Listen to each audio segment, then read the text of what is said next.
श्री राम। प्रिय दर्शकों, आज हम बात करेंगे दृष्टि की, ग्रहों की दृष्टियों के बारे में, एस्पेक्ट्स ऑफ प्लैनेट के बारे में।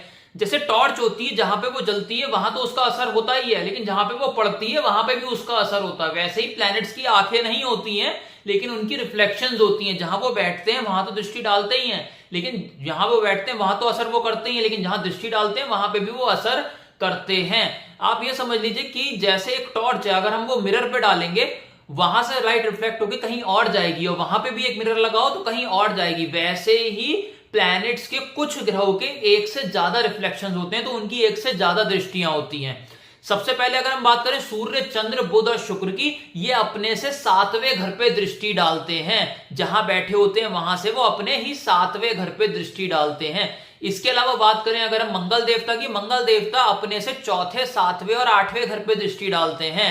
चौथे घर पे क्यों? क्योंकि चौथे घर की एस्पेक्ट प्रोटेक्शन की एस्पेक्ट होती है। अगर कोई मदर है वो अपने बच्चों के साथ है और कोई घर में चोर घुसा है तो वो उसे कैसे बचाएगी? उस चोर से लड़के एक्शन करके। तो मंगल एक्शन को रिप्रेजेंट करता है, इसलिए वो 4th एस्पेक्ट दी गई है। और 8th एस्पेक्ट इसलिए क्योंकि 8th एस्पेक्ट ट्रांसफॉर्मेशन की एस्पेक्ट होती है, और मंगल ट्रांसफॉर्मेशन को रिप्रेजेंट करते हैं, इसीलिए वो 8th एस्पेक्ट उनको दी गई है।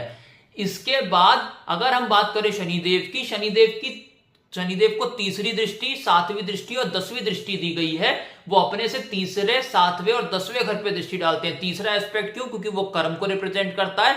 10वां एस्पेक्ट क्यों? क्योंकि वो भी कर्म को ही रिप्रेजेंट करता है। तीसरा घर कर्म को और 10वां घर भी कर्म को रिप्रेजेंट करता है। ये दोनों डिपार्टमेंट के दोनों के कारकित्व शनिदेव के पास हैं, इसीलिए इनको तीसरी और 10वीं एस्पेक्ट दी गई है। इसके बाद अगर हम बात करें गुरु की, गुरु अपने से 5वें, 7वें और 9वें घर पे दृष्टि डालते हैं।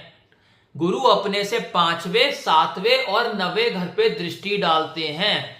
आप ये समझ लीजिए 5वां एस्पेक्ट उनको क्यों दिया गया? क्योंकि 5वां घर संतान को रिप्रेजेंट करता है, पढ़ाई को रिप्रेजेंट करता है, जिसका कारकित्व गुरु के पास है। और 9वां घर धर्म को रिप्रेजेंट करता है, जिसका कारकित्व भी गुरु के पास है। इसीलिए उनको 5वां, 9वां और 7वां एस्पेक्ट दिया गया है। राहु केतु भी अपने से 5वें, 7वें और 9वें घर पे दृष्टि डालते हैं, वहां से वो पूरा असर डाल पाते हैं। वक्री ग्रहों का प्रिय दर्शकों ये मतलब कतई नहीं होता कि उनकी ग्रहों की दृष्टियां उल्टी हो गई हैं। वो डायरेक्ट ही दृष्टि डालते हैं, मार्गी मोशन की तरह ही। तो अगर वीडियो अच्छा लगा, लाइक से सब्सक्राइब करिए, कंसल्टेशन में संपर्क कर सकते हैं। धन्यवाद।